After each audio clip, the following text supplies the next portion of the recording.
마크 피니 목사님의 삶을 변화시키는 13가지 비결 중 세 번째 비결, 삶이 공평치 않을 때입니다. 결혼한 지 25년이 지나자 탐은 캐롤을 두고 캐롤보다 더 젊은 여성에게로 갔습니다. 화가 머리끝까지 난 캐롤의 가녀린 존재가 마구 흔들렸고 그녀는 삶을 변화시키는 비결을 알게 된 후 안정을 찾게 되었습니다. 가슴 깊숙이 하늘 품고 있는 것보다 하나님의 영원하신 팔 안에 안기어 쉬는 것이 훨씬 낫습니다. 하나님께서 우리를 용서하신 것처럼 우리가 다른 사람을 용서할 때 하나님께서는 우리가 그런 상황을 잘 대처하도록 우리에게 용기를 주십니다. 삶은 공평치 않습니다. 두말할 필요 없이 삶이 공평치 않은 것은 확실합니다. 여러분은 전장에서 마리아가 자기 아버지에게서 강간당한 이야기를 읽으셨습니다. 그런 일은 절대 일어나지 말아야 했습니다. 그러나 일어났고 마리아의 삶은 그 결과 상당한 타격을 입었습니다. 공평치 않습니다. 여기 한 가지 분명한 사실이 있습니다. 삶은 공평치 않지만 하나님은 늘 공평하시다는 사실입니다. 그분은 삶을 새롭게 재건축하시는 능력뿐만 아니라 당장 새롭게 하시려 무엇이라도 하시려 하는 갈망도 갖고 계십니다. 탐은 다른 여성을 만나고 있었고 캐롤은 그 말을 믿고 싶지 않았습니다. 그 사실을 받아들이는 것이 그녀에겐 너무 어려웠습니다. 이혼할 것을 생각하면 고함을 지르고 싶은 심정이었습니다. 25년간 행복한 결혼 생활을 했다고 생각했는데 이제 탐이 25세나 젊은 여성을 만나면서 자신을 떠나고 있는 것입니다. 캐롤이 남편의 내연녀와의 애정 행각을 알게 되었을 때 감정이 완전 무너져 내렸습니다. 막내 아들이 얼마 있지 않아 결혼을 할 계획이었습니다. 그녀는 그때가 되면 남편과 단둘이 신혼처럼 지낼 생각을 하며 첫사랑에 부풀었던 순간들을 다시 새롭게 할 생각이었습니다. 그러나 이제 그녀는 답변할 수 없는 왜라는 질문을 거듭하게 된 것입니다. 자기 삶을 온전히 남편에게 바치고 살았는데 왜 남편이 자기를 떠나기로 했는지 그런 생각을 하자 원통함과 분노가 머리끝까지 치밀어 올랐습니다. 도대체 왜? 공평하지 않은 것이었습니다. 정말로 말도 못할 정도였습니다. 이혼한 후 캐롤은 외로움과 깊은 우울증에 빠지게 되었습니다. 일어난 일을 생각할 때마다 너무나 억울하고 화가 났습니다. 너무나 깊은 낙담에 빠져 어느 날 밤 이 참을 수 없는 상황을 대처할 힘을 달라고 하나님께 부르짖었습니다. 곧 마음을 추스리면서 정리하기 시작했습니다. 남편이 자신의 과거는 망쳤지만 자신의 미래는 망치지 못하게 하리라 결심했습니다. 남편이 한 짓과 자신의 억울함에도 불구하고 그녀는 남편을 용서하기로 선택할 수 있었습니다. 캐롤은 에베소서 4장 32절을 생각했습니다. 서로 인자하게 하며 불쌍히 여기며 서로 용서하기를 하나님이 그리스도 안에서 너희를 용서하심과 같이 하라. 그리고 그 말씀이 자신의 영혼 속에 새겨져서 자기 마음을 변화시켜 새로운 여성으로 태어나게 하는 선택을 한 것입니다. 자신이 예수님의 원수였을 때에 예수님이 자신의 죄를 용서해 줄 수 있으셨다면 자기도 탐이 자신의 원수가 되었을 때일지라도 탐을 용서해 줄 수 있다고 생각했습니다. 자신이 예수님의 사랑을 받을 자격이 없을 때 예수님께서 자신을 팔 벌리고 초청하시며 다가오셨던 것처럼 자신도 탐에게 다가갈 수 있다고 생각했습니다. 그녀는 자신에게 새로운 태도와 변화된 심령을 달라고 예수님께 간구할 수 있었습니다. 그리고 그분을 통해 그녀는 동정적이고 친절하며 기꺼이 용서할 수 있는 여성이 될 수 있었습니다. 막내 아들의 결혼식 날이 가까워오자 캐롤은 탐과 탐의 새 아내를 만나도 당황하지 않고 편안한 마음으로 대할 수 있겠다고 생각했습니다. 결혼식 리허설을 하기 전인 토요일 저녁 6시에 탐과 탐의 새 아내를 만나기로 시간 배정을 해두었습니다. 캐롤은 조금 일찍 와서 조용히 앉아 하나님께서 자기에게 탐을 용서해 줄 은혜를 달라고 기도했습니다. 또한 자신에게서 억울함과 분노를 없애달라고 간구했습니다. 잠시 후 예배당의 나무 문이 삐걱 소리를 내며 열리더니 전에 들었던 익숙한 발걸음 소리가 예배당 안에 들렸습니다. 조용히 일어선 그녀는 탐에게 얼굴을 돌렸습니다. 탐 옆에는 예쁜 옷을 입은 매력적인 젊은 여성이 탐과 팔짱을 끼고 예배당 안으로 들어서고 있었습니다. 캐롤이 탐에게 걸어가 손을 탐의 어깨 위에 얹고 말했습니다. 당신이 한 일 때문에 저는 많은 상처를 받았지만 이제 저는 당신이 제가 당신을 용서했다는 것을 알기 원합니다. 탐의 곁에 있는 여성에게는 이렇게 말했습니다. 제게는 참 힘든 일이 되겠지만 아무튼 저의 최선을 다해 이 주말이 당신에게 유쾌한 주말이 되게 할 것입니다. 그리고는 돌아서서 셋이 앞자리로 나가 한자리에 앉아 결혼식 리허설이 시작을 기다리고 있었습니다. 무엇이 캐롤로 하여금 이렇게 용서할 수 있게 한 것일까요? 삶이 공평하지 않을 때 종종 일어나는 억울함과 분노와 후회를 극복하는 것이 어떻게 가능할까요? 성경은 정말로 큰 차이를 가져올 수 있는 원칙들을 제공해 줍니다. 여러분은 너무나 깊은 상처를 받아 화가 났습니까? 그 분노를 극복하려면 먼저 여러분이 화가 났다는 사실을 인정해야만 합니다. 여러분은 부글부글 끓는 감정을 억누르려 애쓰고 있지 않습니까? 그저 꾹꾹 억눌러 폭발 직전에 있지는 않습니까? 그러면서도 다른 사람 보기에는 안 그런 척하므로 모든 것이 잘 되고 있다는 식으로 자신을 속이려 하고 있는지 모릅니다. 저는 화난 게 아니에요 라고 말하면서도 속에선 부글부글 끓고 있다는 말입니다. 아마 여러분은 그런 식으로 부정적인 감정을 처리하는 것이 그리스도인식의 대처법이라 생각합니다. 여러분 자신에게 정직하십시오. 그리고 하나님과도 솔직해지십시오. 여러분이 화가 나 있다는 것과 여러분이 그 상황을 대처하기엔 아주 힘든 시간을 보내고 있다는 것을 인정하십시오. 히브리서 4장 13절은 말합니다. 지으신 것이 하나라도 그 앞에 나타나지 않음이 없고 오직 만물이 우리를 상관하시는 자의 눈앞에 벌거벗은 것 같이 드러나느니라. 하나님께서는 이미 속에서 어떤 일이 일어나고 있는지를 다 아십니다.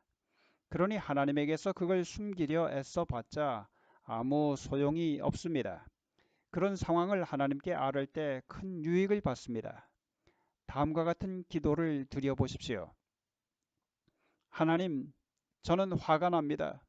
어떻게 제 감정을 추스릴 수가 없습니다. 어떻게 해야 할지 모르겠습니다. 제발 저를 도와주십시오라고요. 정직함으로 또한 여러분 자신의 힘으로 그 문제를 풀 수 없다는 것을 인정함으로 여러분은 하나님이 여러분 안에서 능력을 행하시게 하는 것입니다.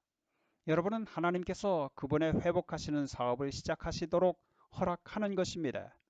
여러분 혼자로서는 할 수 없지만 여러분이 예수님과 더 밀접하게 교제하며 성숙하려 하신다면 반드시 성취해야 할 회복의 사업 말입니다. 여러분을 불쾌하게 한 원인이 무엇인지 파악하는 것은 중요합니다. 하나님께서는 가인에게 물으셨습니다. 창세기 4장 6절에 내가 분하여 함은 어찌미며 안색이 변함은 어찌미뇨. 다른 말로 하면 가인아 왜 그렇게 화를 내느냐? 무엇 때문에 속을 부글부글 끓이고 있는 것이야? 화가 머리끝까지 나려 하는데 화가 나는 정확한 원인이 무엇인지는 모르는 경우가 있을 수 있습니다. 이성이 감정에 제압당할 수 있습니다. 때로는 한 발자국 뒤로 물러서서 정말로 무슨 일이 일어났는지를 살펴보는 게 필요합니다. 왜 내가 이런 느낌을 갖는지, 내가 화난 것이 정당화시킬 수 있는 것인지 살펴보는 것이 필요할 수 있습니다. 캐롤이 왜 화가 났습니까? 남편이 자기를 떠났기 때문이라고요? 그녀의 감정을 정직하게 다루려면 드러난 상황 이상을 따져볼 필요가 있습니다.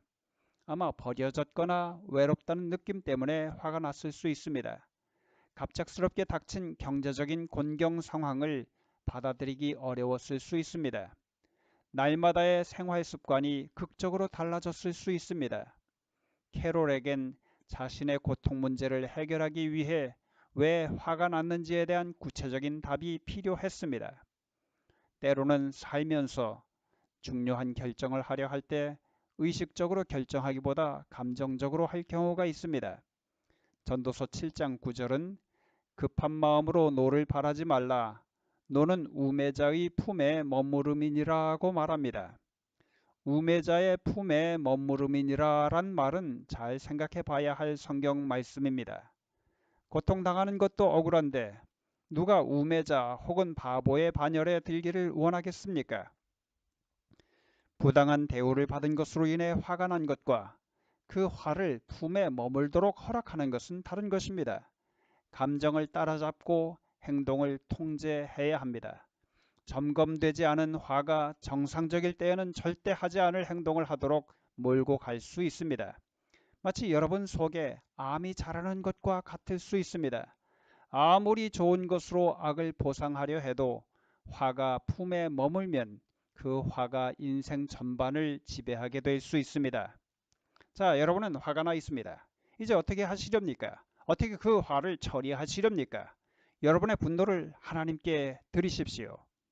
다윗은 시편 37편 7절 8절에 여호와 앞에 잠잠하고 참아 기다리라.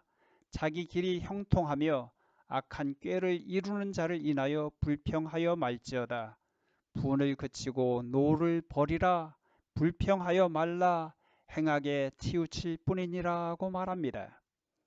분노가 배 안에 자리 잡고 쉬게 하는 것보다 주님의 발에 쉬는 것이 더 낫지 않을까요? 악한 꾀를 이루는 자를 인하여 불평하지 말라고 성경은 권면합니다. 분을 그치고 노를 버리라고 합니다. 가장 중요한 것은 여러분 자신과 여러분이 참지 못할 상황을 주님을 신뢰하면서 맡기십시오. 그분이 여러분의 분노를 녹여주시도록 허락하십시오. 그분이 여러분을 위로하시도록 허용하십시오. 그분이 작업하시도록 허용하십시오. 여러분은 주기도문으로 얼마나 많이 기도해 보셨습니까? 아마 암송할 수도 있으실 겁니다.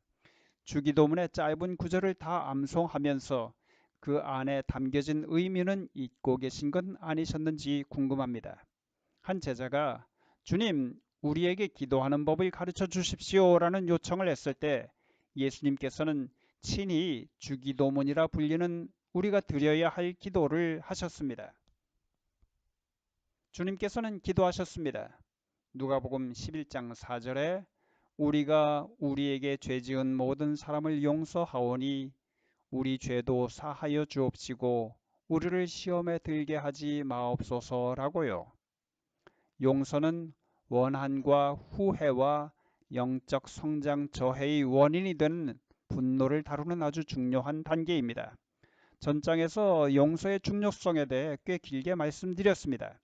하나님께서 여러분이 그분께 한 짓에 대해 용서하셨으니 여러분은 다른 사람이 여러분에게 잘못한 것에 대해 용서해주는 용서의 선물을 그분이 여러분에게 주실 것을 확신할 수 있습니다.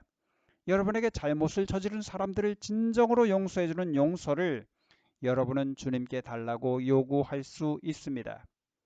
화를 신속히 처리하십시오.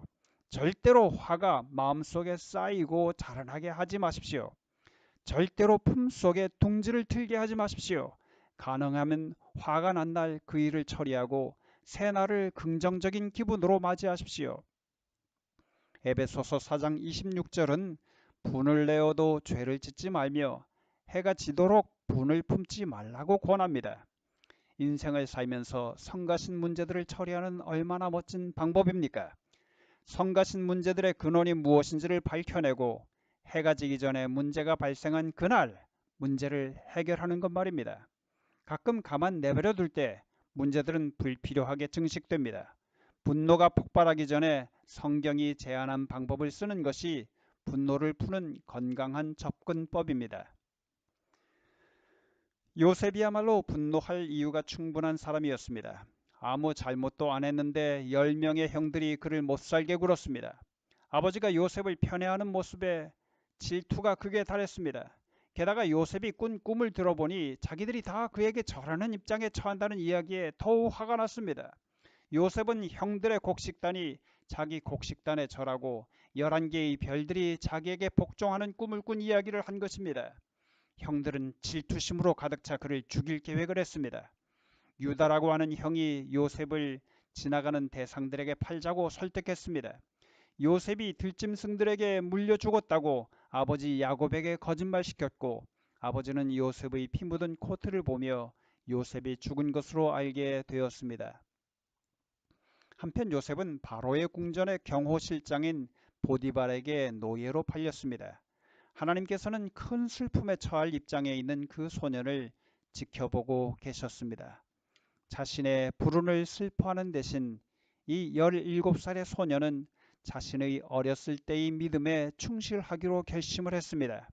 그는 하나님을 신뢰했습니다. 성경은 창세기 39장 23절에 간수는 그의 손에 있는 것은 어떤 것이라도 돌아보지 않았으니 이는 주께서 그와 함께 하셨고 그가 행한 것을 주께서 형통하게 하셨기 때문이더라고 말합니다. 보디발의 매혹적인 아내는 요셉을 유혹하려 했습니다. 진실한 양심을 가진 그는 옷을 벗기운 채 그 자리에서 도망쳤습니다. 이것이 세상에서 첫 번째로 유포된 가짜 성폭행 사건일런지 모릅니다. 보디발의 아내는 거짓말을 했고 요셉은 억울하게도 감옥에 던져졌습니다. 요셉이 눈만 살짝 감았더라면 면할 수 있는 사건이었습니다. 요셉은 이런 생각을 했을 수 있습니다. 우리 형들도 나를 노예로 팔았는데 이번에는 억울하게 감옥에 갇히는구나. 너무나 억울해. 삶이 참 공평치 않아. 참 너무 억울해. 3년간의 감옥 생활 후 요셉은 바로 왕의 앞으로 이르러올 풍년과 기근에 대해 꾼 꿈을 해몽하여 왕 다음가는 총리 대신이 되었고 7년간의 풍년 동안 애굽 전역의 곡식들을 모으게 됩니다. 성경은 그가 저장한 곡식이 바다모래같이 심이 많아 세기를 그쳤으니 그 수가 한이 없음이었더라고 창세기 41장 49절에 말합니다. 기근이 오자 애굽 국민들은 바로 왕에게 도와달라 부르짖습니다. 바로는 그들을 요셉에게 가라고 하였고 요셉은 창고를 열어 모아두었던 곡식을 팔았습니다. 당시 애굽만이 아닌 주변 국가들 전체가 기근의 피해를 보고 있었습니다. 결국 야곱은 10아들을 애굽으로 보내어 식량을 사오게 했습니다. 그 10아들이 바로 요셉을 노예로 팔아버린 그 10명의 형들입니다. 이제 누가 윗자리를 차지하고 있습니까? 물론 요셉입니다.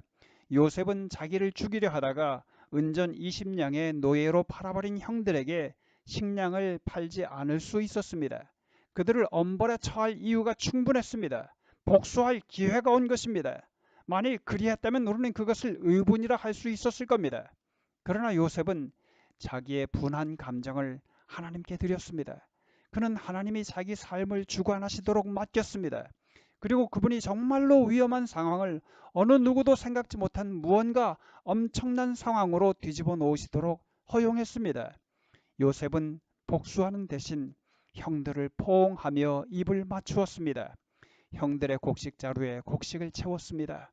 앞으로 기근이 5년 더 남았으니 가족들 모두 애굽으로 와서 자기 가까이 있도록 주장했습니다. 형들에게 말했습니다. 당신들이 나를 이곳에 팔았으므로 근심하지 마소서. 한탄하지 마소서. 하나님이 생명을 구원하시려고 나를 당신들 앞서 보내셨나이다 라고요. 창세기 45장 5절 말씀. 상상할 수 있으시겠습니까?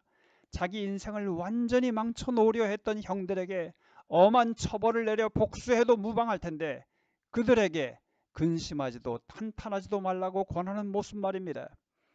우리가 하나님이 우리 속에 임재하시도록 허용할 때 하나님께서 제공해 주실 수 있는 능력이 얼마나 큰지 얼마나 멋진 증거입니까?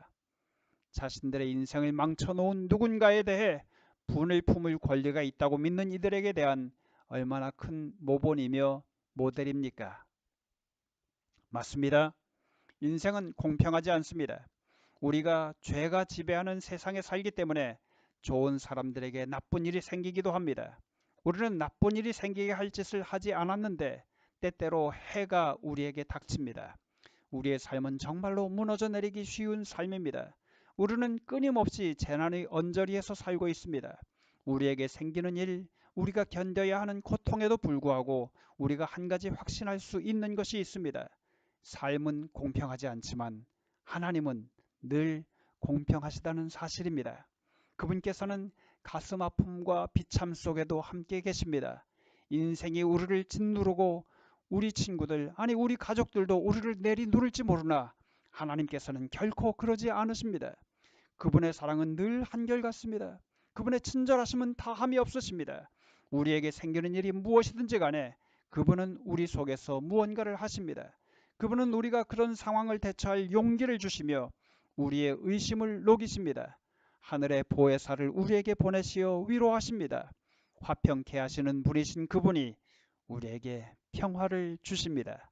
세상의 빛 되신 그분이 우리의 어둠을 밝게 하십니다. 극히 값진 진주 되시는 분이 우리에게 인생의 새로운 보화를 주십니다. 요셉이 떨고 있는 그의 형들에게 한 다음의 말을 들어보십시오. 창세기 50장 20절에 당신들은 나를 해하려 하였으나 하나님은 그것을 선으로 바꾸셨다고요. 하나님의 자녀들 각자를 위해 그분께서는 오직 악을 꾀하여 획책된 어떤 일을 무언가 멋진 선으로 바꾸어 놓을 수 있으신 분이십니다. 화를, 분노를 놔주십시오. 화와 분노를 하나님께 드리십시오. 그리고 살짝 물러나서 하나님께서 그 다음 일을 어떻게 진행시키실지 보십시오.